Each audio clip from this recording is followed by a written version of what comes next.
right now as well is to get the questions. So I prepared 9 questions for us to discuss in here. And today we're going to continue the topic that we talked last week about press. Okay, so this is free press part 2. And the questions are here in the chat. Where is Bia? Oh, Bettina. When we go live on YouTube, there is like a notification for you to accept or to leave the room. I think she clicked the wrong button. All right. Okay. Did everybody receive the questions?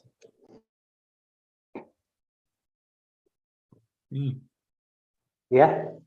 Here, Bettina, I'm sending right now in the chat. I think she clicked the wrong button again. Wait a second. The next time she comes in, I'm going to let her know. And everybody received the question. That's great. Let's here. Just a second. All right, let's reconnect the audio. Bettina, quando a notificação aparecer, aperte o botão azul escrito Got it.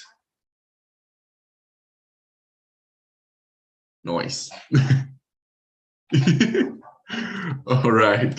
Listen, I am sending the questions that we're going to discuss in the chat. Okay, we have 9 questions to discuss today. The rules here on TNT are, we have 4 rules.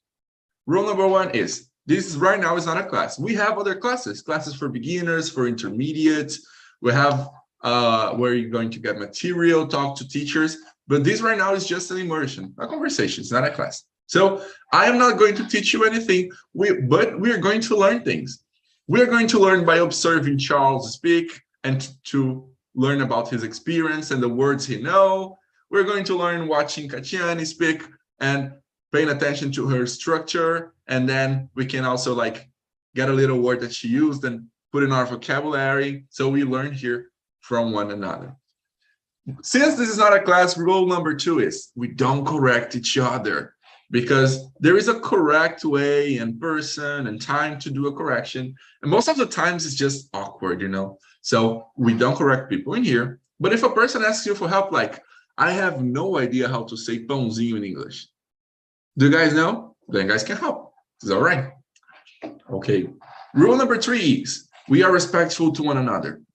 I don't care if you are the daughter of Silvio Santos.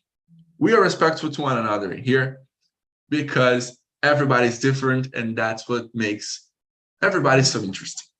And rule number 4 that I invented is have fun. If you're doing TNT, you're not having fun, you're doing TNT wrong.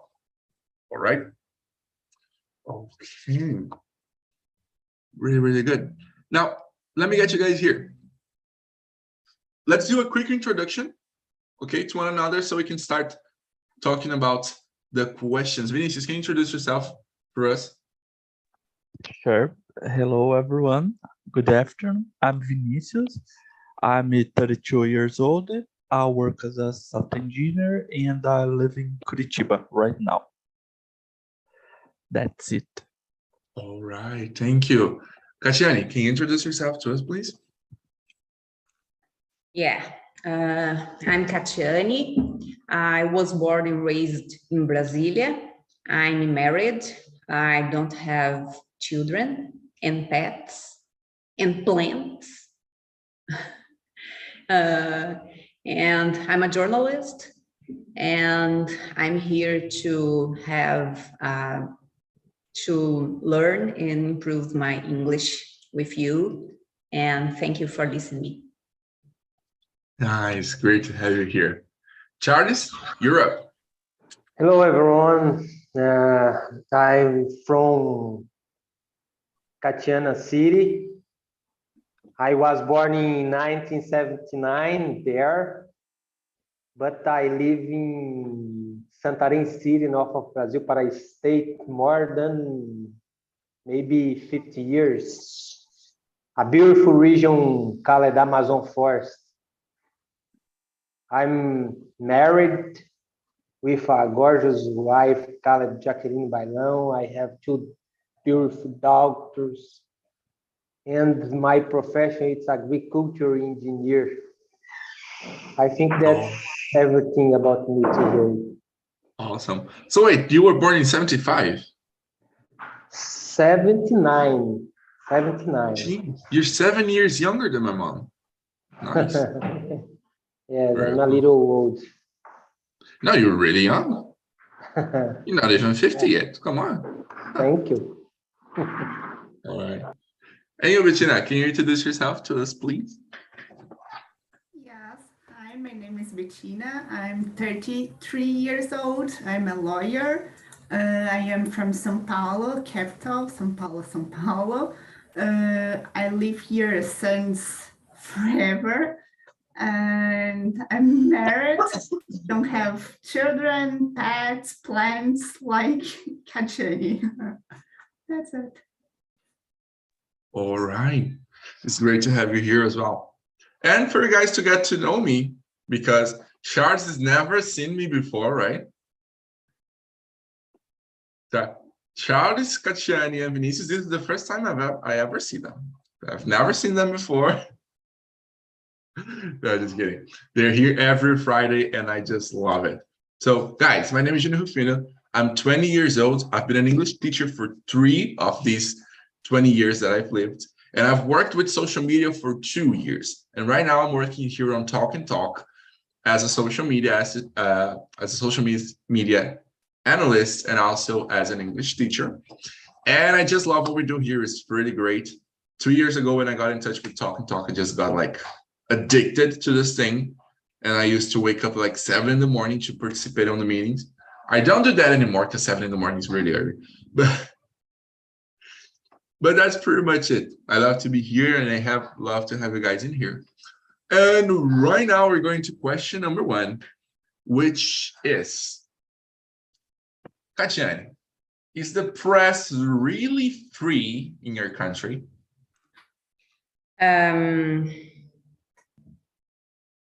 Let me see. No, because it's very difficult, because when you work in a journal, in a press, you are an employee like others, like lawyers, like nurses, like doctors, and you need to follow rules. And of course, you need to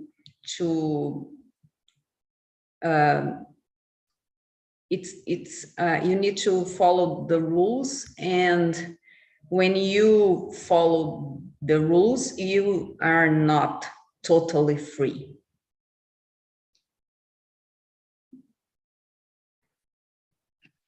That's quite interesting. I hadn't thought like that, because you have a boss and this person can tell you what to publish right now, right?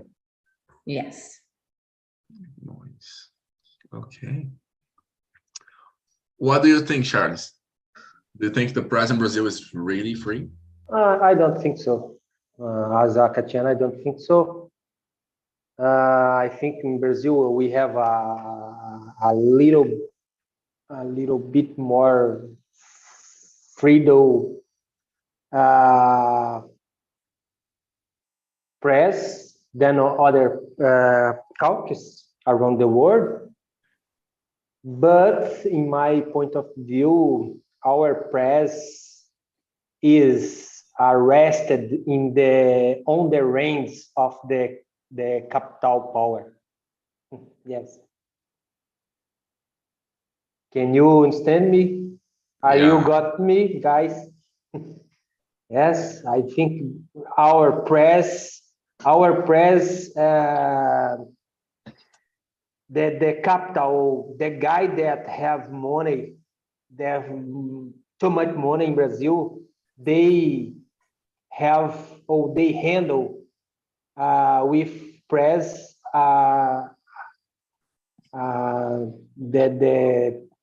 the way they want. All right, more clear now? No, yeah. Are you? Yeah. I think that's it. I think the money it's the boss of our press in Brazil. All right. That's it. All right. Okay, I can say it. Nice. What do you think, Bettina? Do you think the press is really free in Brazil?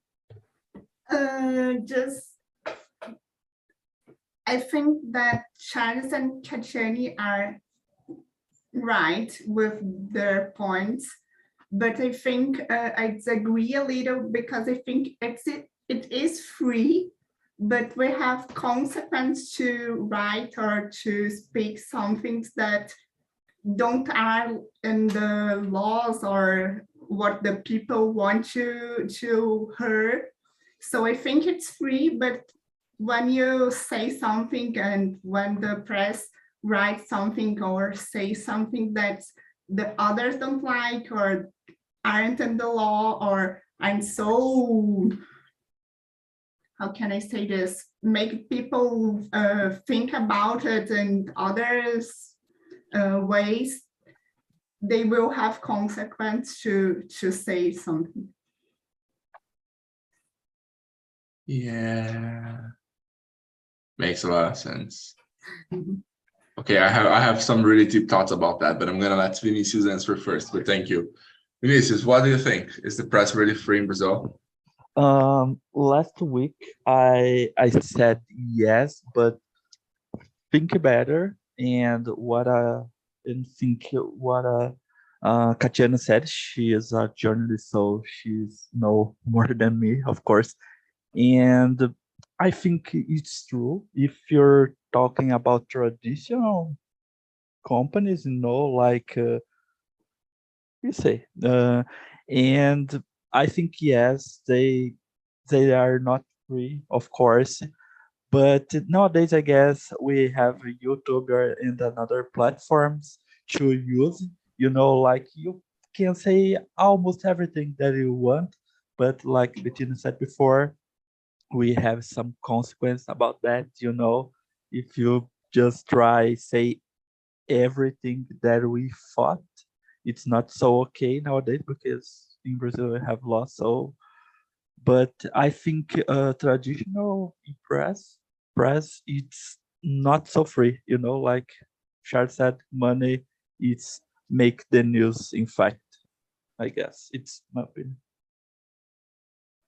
Yeah, it's like I get all that you guys said, and I agree with all of you. And it's kind of like a mixture of it all, because as Bettina said, there are consequences. It's kind of free. Yeah, you can do whatever you want. You can publish whatever you want, but there are consequences. So like Tatiana said, that you have rules to follow inside of a big newspaper, or big channel, or any place that you work. And that's true. And these are the consequences. If you want to publish something that your boss doesn't agree with, that the editor doesn't agree with, you have two choices. You don't, and you follow the rules and you keep your job, or you do, and you're gonna have to do it in another place, maybe on YouTube, maybe on a blog, but you can't do it on the big media because they are controlling you. So it's kind of like a mixture of it all. And as always, like, what gives you the most influence to do whatever you want? Money. Not only money, sometimes you can get influenced by other ways, like by getting, if you become famous, if you become a famous journalist or something like that, and you have influence by your like material, by the acknowledgement people have from you. It's a different kind of power, but it usually comes with money. So, yeah. So, and then if you try to really say, no, I'm going to publish everything that I think, I'm going to make to go on TV saying everything that I think, then you end up being alone. And this is kind of dangerous, right? Because like, if a person doesn't like your opinion and you're alone, they can just, hey, come here, let me give you a hug and throw you in the river. So it's kind of difficult. All right. Now, Vinicius, do you think this, here in question number 2, should the government be able to vet the news before they're broadcast or published? It's a hard question, but nowadays I will say yes. It's a bit against what I think, like freedom and that stuff. But I think the government has too much power in his hands to say, like we we thought nowadays it's a common, like we think about the pandemic vaccine, and if you think, if the government just say, oh, vaccines doesn't work and nobody need to take vaccine, it's a bit complicated because the government has so much power. So it's complicated. I think it's against freedom, but like the world we're living now, I think the government should be vet some kind of news, but it's a complicated topic, I guess. But I think so nowadays. What about you? What do you think? I'm gonna keep my opinion to the end too, but I understand you. It's kind of difficult really to say, right? Because like government already has a lot of power, and giving them the power over the news is more power to control the story, which sometimes would be good to stop the spread of misinformation or to give actual like right information to the people, but sometimes they could use it to do harm as well. So kind of difficult to say. Yes. I thought like England, like there's a lot of groups in there. They doesn't they say the vaccine doesn't work, and government just vet some newspapers, to say that. So in this case, I support, government um do this. It's against freedom, like I said, but it's necessary. Here in Brazil, I don't know. Here in Brazil, we live in another world, I guess. So it's more difficult to say that. All right.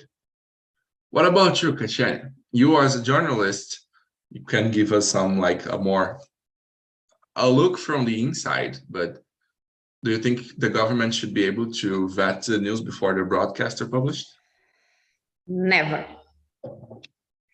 I think that the press, but they do.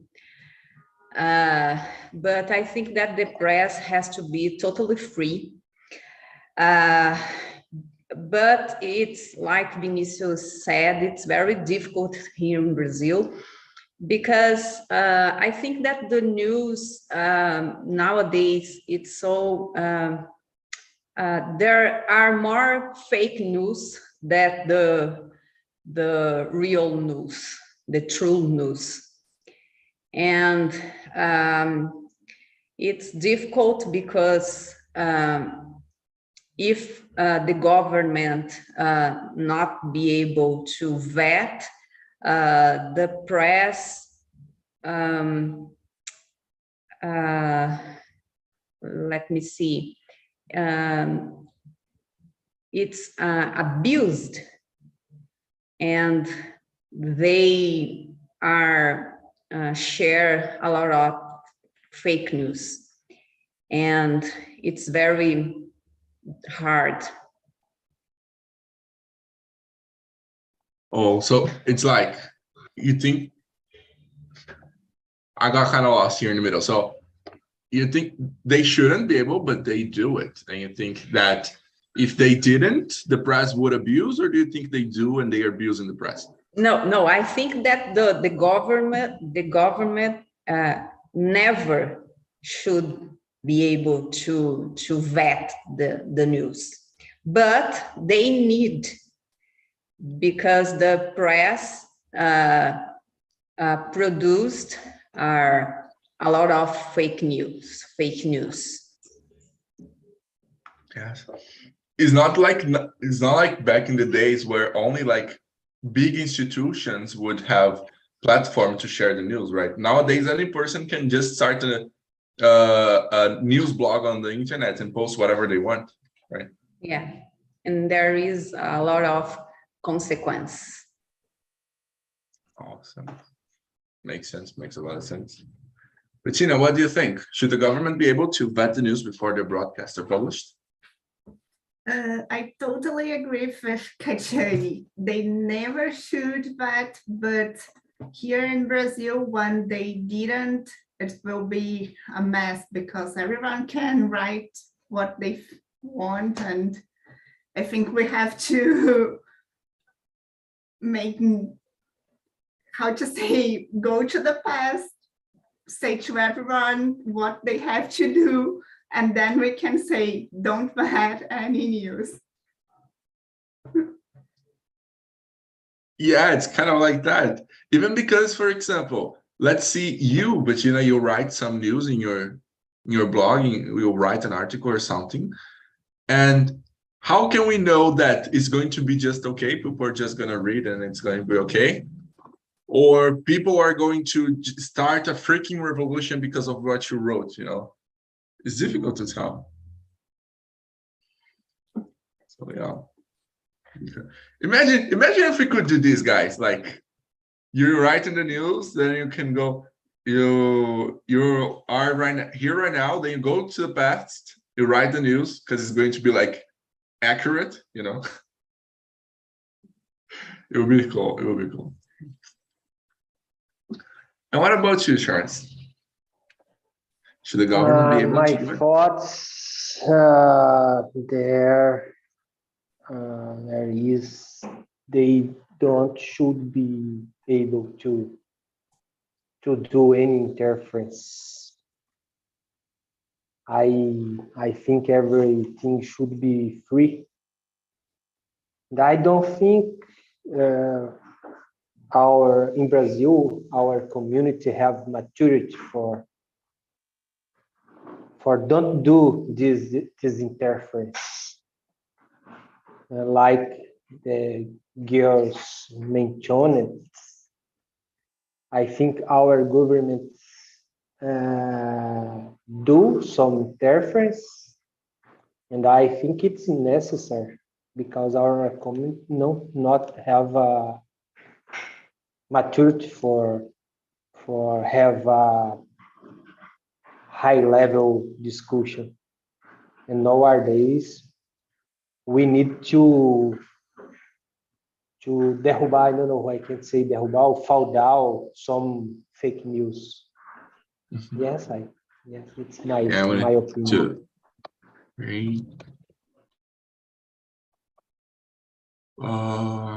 Just a second here. Awesome. Yes, it's kind of like that. They shouldn't be able to do it, but they need to, especially because not everything. Do you guys think that everything can be shared, or do you think that there are things that shouldn't be shared to keep the order in society? What do you think, Bettina? Everything can be shared no matter what, or some things should be kept in secret to keep order? I think to have order, we have to keep some things, don't share some things, because the concept, for me, it's all about consequence, because I am a lawyer and we have to have the laws to make everything okay.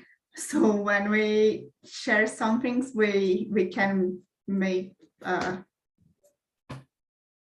messy thing. Yeah, yes.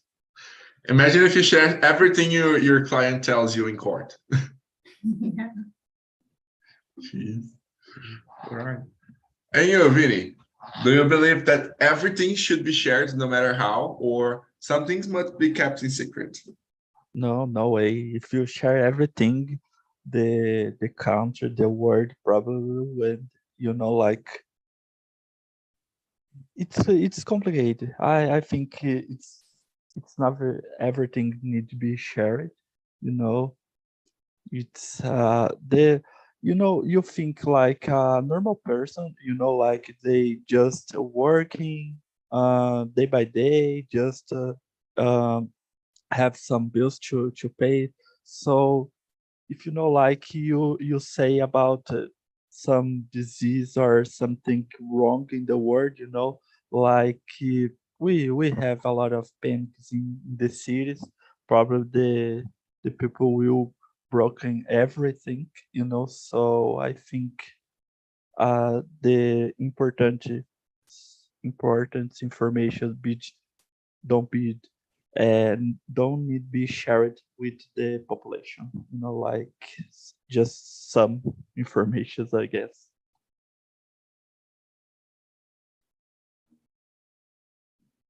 Yeah, see, sometimes a little thing can start to big chaos. So, like, should we really say it?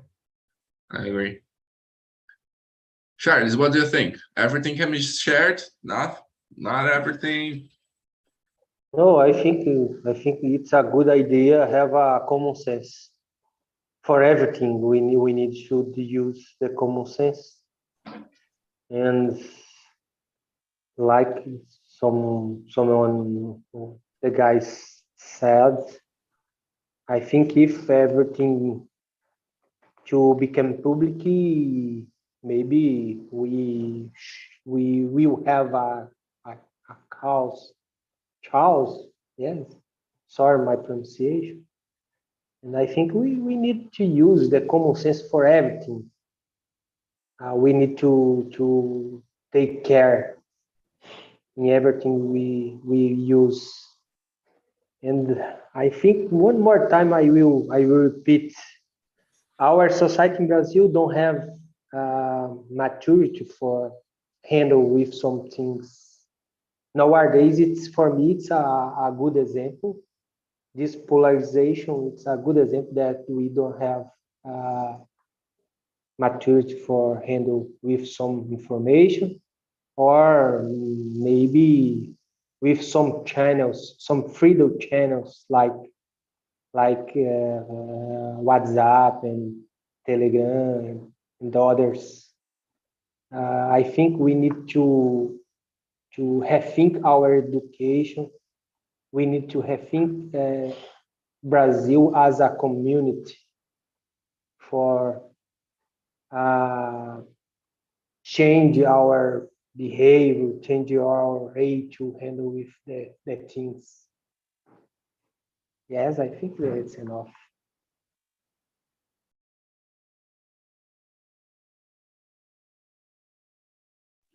I was speaking with the microphone.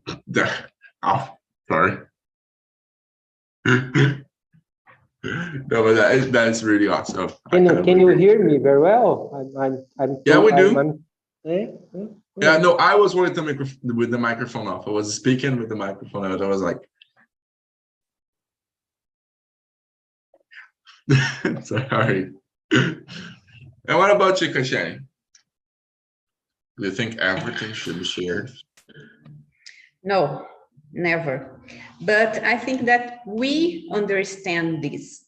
But because you need to wait to see if this news is true, you need to check in other website.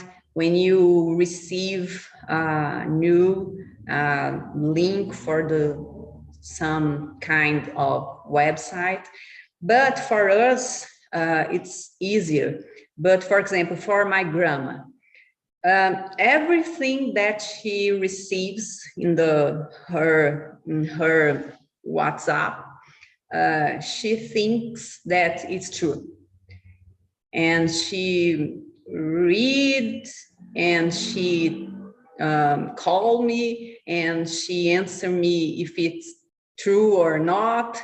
But normally she shares with all the family and she worried about, but sometimes I speak with her that it's not true, but it's very hard to convince her that this news it's fake news.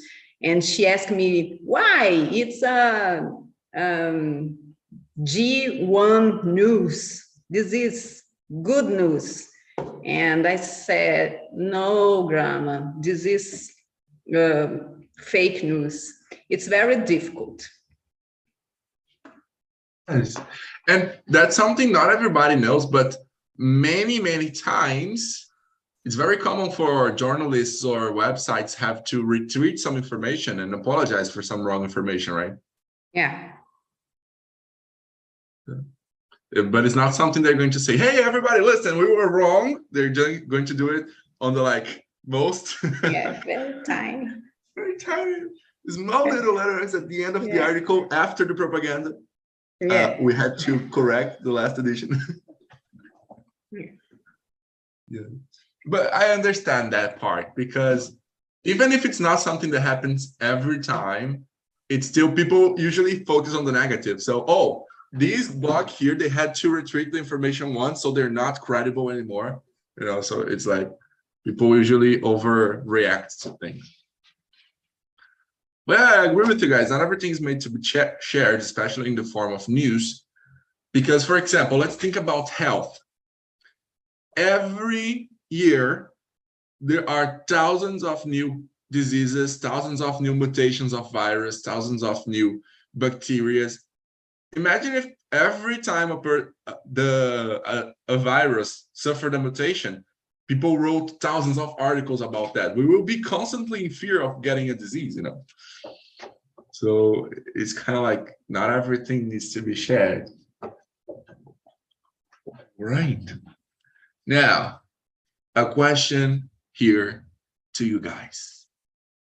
Mr. Charles, what are the risks of going after news? This is question number 3. What do you think are the risks of going after news?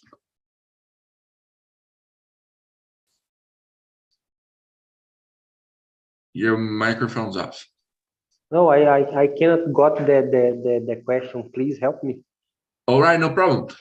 Go after is like look for the news. What is the danger? What are the risks of looking for news? Like trying to get information inside companies, or maybe when you're doing when a reporter is trying to look for information of like a gang or something, or maybe inside a corporation that's doing corruption. What are the risks of? For me, I think one more time I will use common sense, because nowadays I think we need to use and abuse this common sense. For every news we need to use on every platform, internet, newspaper, TV. We need to use common sense. Because nowadays it's difficult to separate the true from the false information. I don't think have a risk. I don't think have a risk. I think we need to have we need to have we need to take care.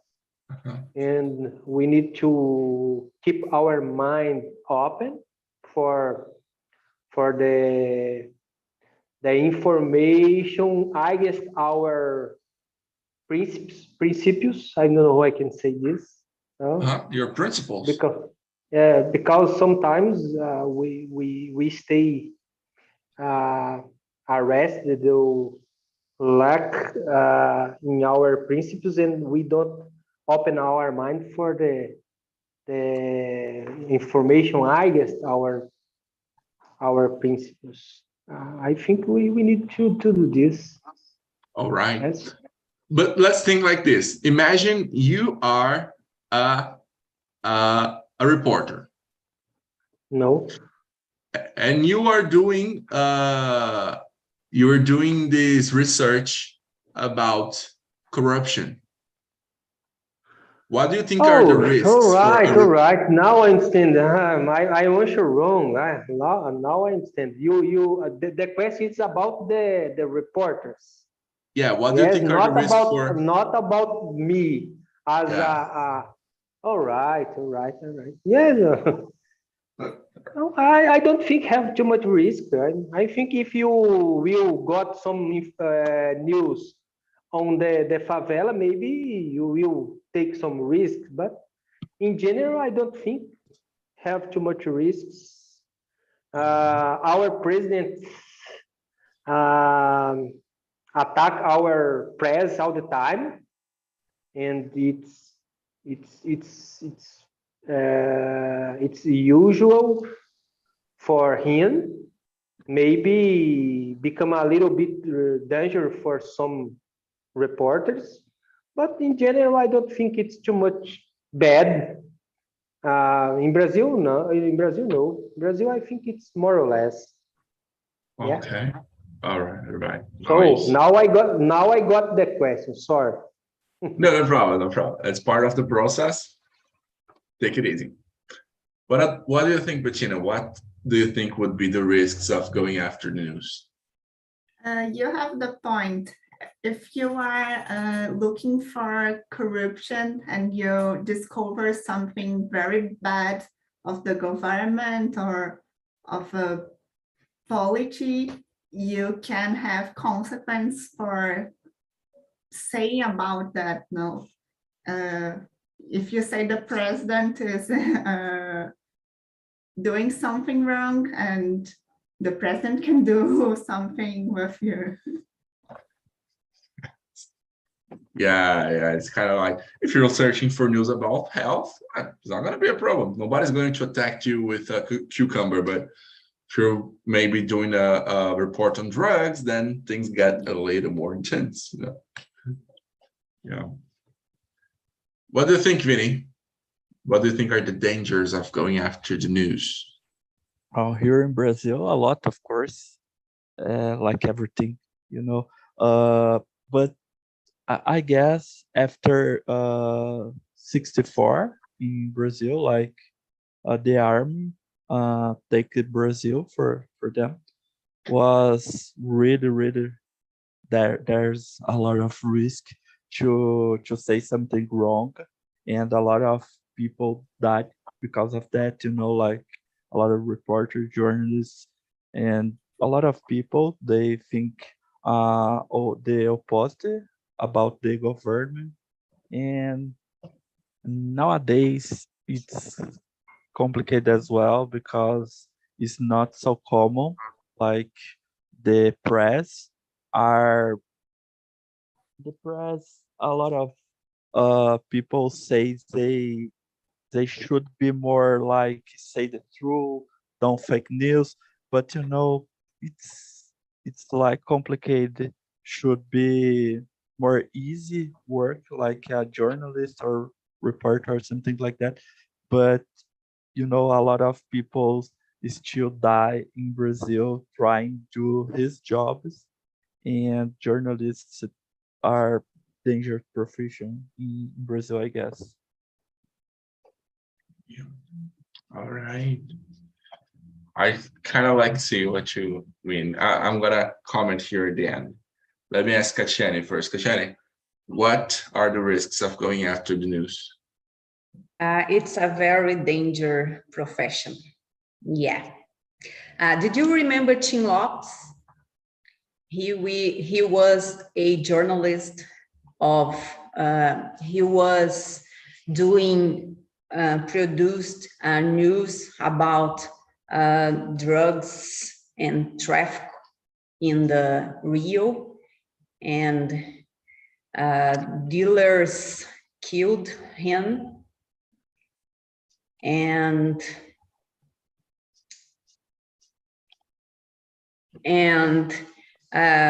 it's very dangerous.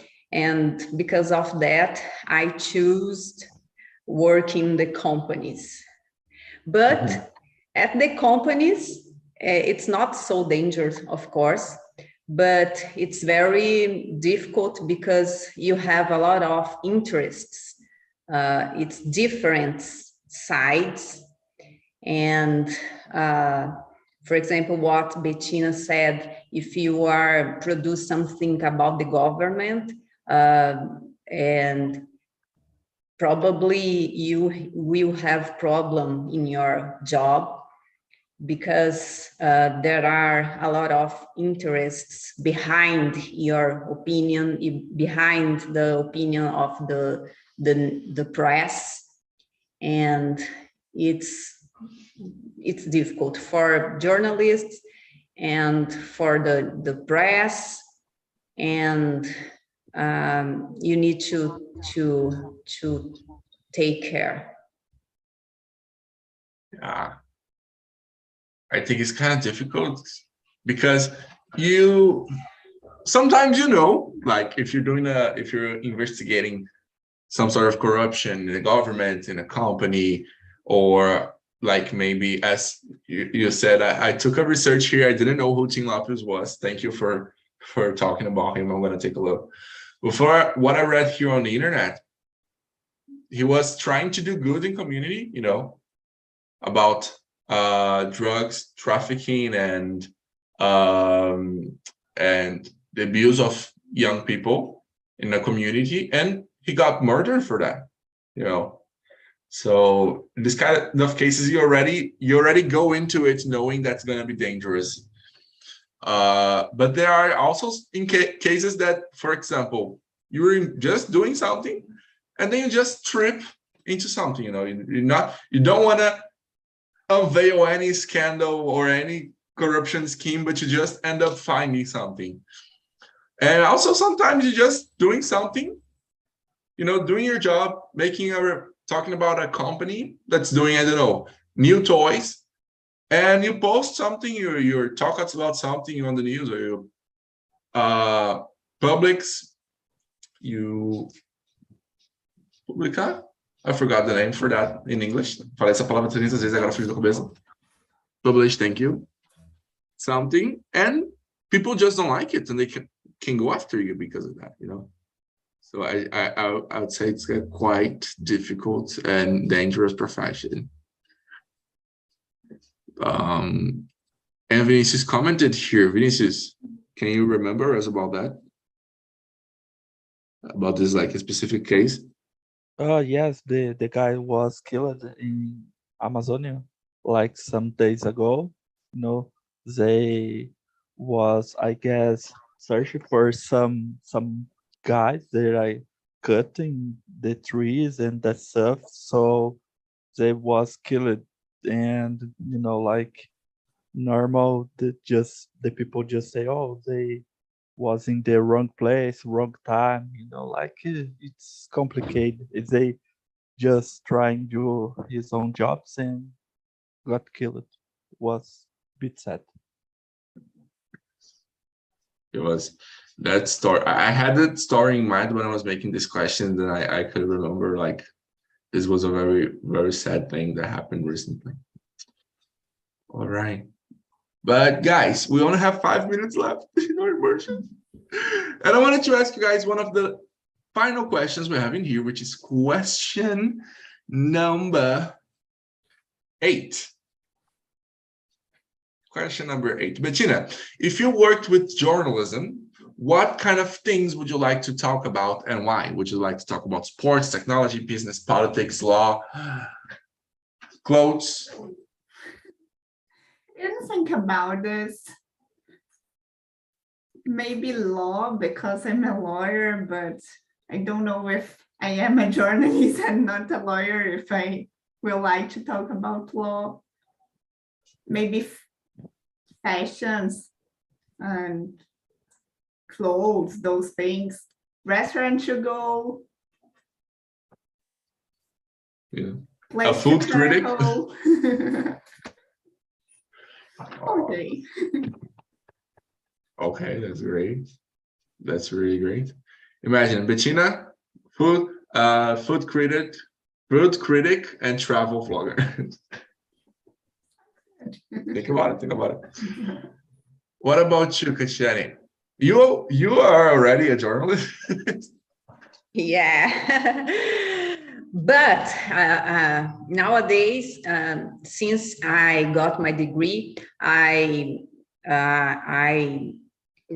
writing about transport, because I work with this subject transport and logistic and supply chain. But I love health life and diet and workout. I love bodybuilding and gym and things like that. Probably if I changed my subject, I'll writing and talking about that. Very good. That's great.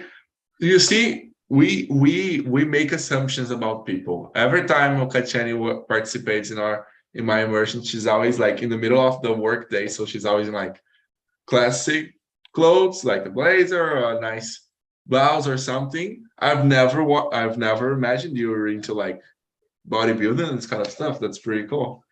Yeah, it's multiply face.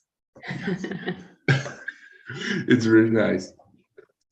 What about you, Vinny? If you were working, if you worked with journalism, what would you like to talk about? Technology for sure. I love technology, so I probably will work with technology. Oh, with tech. All right.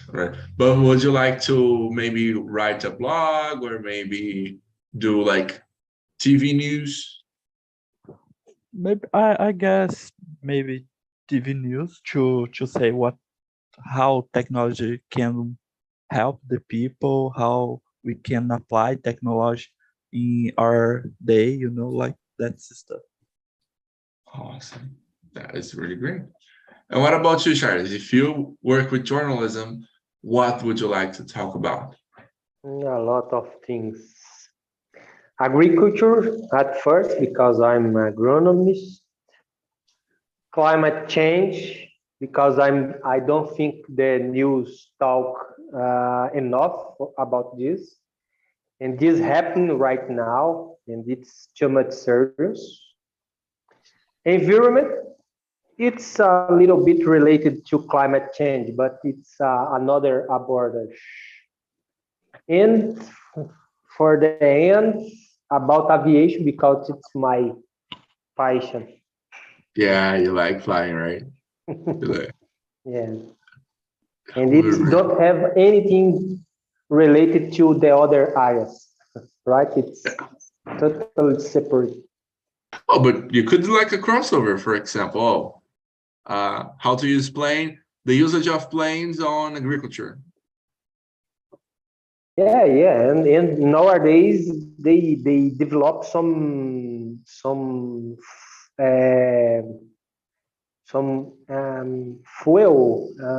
biofuel for the airplane. Maybe in Central America they develop some biofuel for airplane. It's a serious work. That's pretty cool. I didn't know about that. That's awesome. All right. Well, if I were a journalist, I would like to talk about curiosities, that's kind of things that you look like and you're like, what? Does it really happen? Or those articles or documentaries on sciences, on this kind of stuff, on developments in all kinds of areas, but generally sciences and development, that's one thing I would love to talk about because it's something I really like, especially when it's linked to physics, because I really love physics. So I'll be the guy, when you're watching a documentary, I will be the guy on the voice on the background, like we're here in Antarctica where you can see back there, that's a polar bear. Yeah. That would be me. All right, guys. Well, that's gonna be it for today. Do you guys have anything to add or to ask before we finish?